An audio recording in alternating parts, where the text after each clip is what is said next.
അതിരപ്പള്ളി ഈഴാറ്റുമുഖം വനമേഖലകളിലായി മസ്തകത്തിൽ മുറിവേറ്റ നിലയിൽ കണ്ടെത്തി കാട്ടാനയ്ക്ക് ചികിത്സ ഉറപ്പിക്കാനുള്ള ദൗത്യം ഇന്നും തുടരും.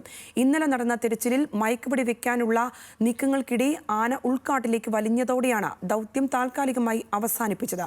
ഇന്ന് നടക്കുന്ന തിരച്ചിലിൽ അനുകൂല സാഹചര്യം ഉണ്ടായാൽ ആനയ്ക്ക് ചികിത്സ നൽകാമെന്നാണ് വനംവകുപ്പ് അധികൃതരുടെ പ്രതീക്ഷ.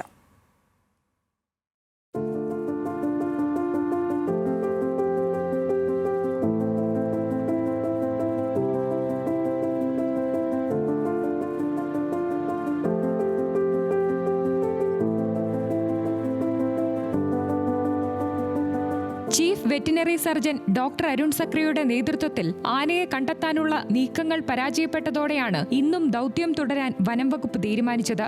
കഴിഞ്ഞ ദിവസം നടന്ന തെരച്ചിലിൽ 3 സ്ഥലങ്ങളിലായി ആനയെ കണ്ടെത്തിയിരുന്നെങ്കിലും കൃത്യമായ സ്ഥലം നിർവചിക്കാനോ ആനയെ മയക്കുവെടി വെക്കാനോ സാധിച്ചിരുന്നില്ല.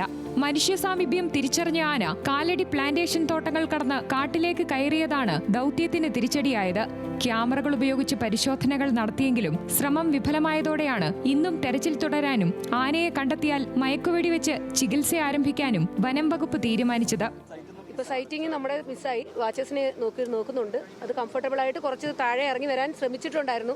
പിന്നെ ആൾക്കാരുടെ പ്രസൻസ് കണ്ടപ്പോൾ മേളിൽ കയറി പോയതാണ്. ഫുഡൊക്കെ കഴിച്ചിട്ട് ഇനി വീണ്ടും അപ്പോഴത്തേക്ക് ആന ചിലപ്പോൾ തിരിച്ച് ഇറങ്ങി പുഴയുടെ സൈഡിലേക്ക് വരാൻ സാധ്യതയുണ്ടെന്ന് കണക്ക് കൂട്ടുന്നു. നല്ല തിക്കായിട്ടുള്ള ഫോറസ്റ്റ് ആണ്, അപ്പോൾ ഡാട്ടിങ് ബുദ്ധിമുട്ടാണ്. ഇപ്പോൾ അത് കയറി പോയത് ഏകദേശം എനിക്ക് തോന്നുന്നു ഒരു 1/2 കിലോമീറ്റർ ഉള്ളിലേക്ക് കയറി പോയിട്ടുണ്ട്. സൈറ്റ് ചെയ്യാനായിട്ട് സാധിച്ചിട്ടുണ്ട്. ഡ്രോൺ ക്യാമറകളുടെ സഹായത്തോടെ കഴിഞ്ഞ ദിവസങ്ങളിലായി ആനയ്ക്കായി പരിശോധന നടത്തിയെങ്കിലും വനം വകുപ്പ് നടത്തിയ ശ്രമങ്ങൾ വിഫലമായിരുന്നു.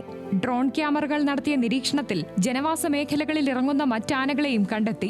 എന്നാൽ ആരോഗ്യസ്ഥിതി മോശമായ കൊമ്പനെ ഡ്രോൺ ക്യാമറകൾ ഉപയോഗിച്ചുള്ള പരിശോധനകളിൽ കണ്ടെത്താനായില്ല. വെളിച്ചക്കുറവും സാങ്കേതിക പ്രശ്നങ്ങളും തടസ്സമായി. ഡോക്ടർ അരുൺ സക്രിയയുടെ നേതൃത്വത്തിലുള്ള സംഘം ഇന്ന് പുലർച്ചെ തന്നെ ആനയെ കണ്ടെത്തി മയക്കുവെടി വെക്കാനുള്ള നീക്കങ്ങളാണ് നടത്തുന്നത്.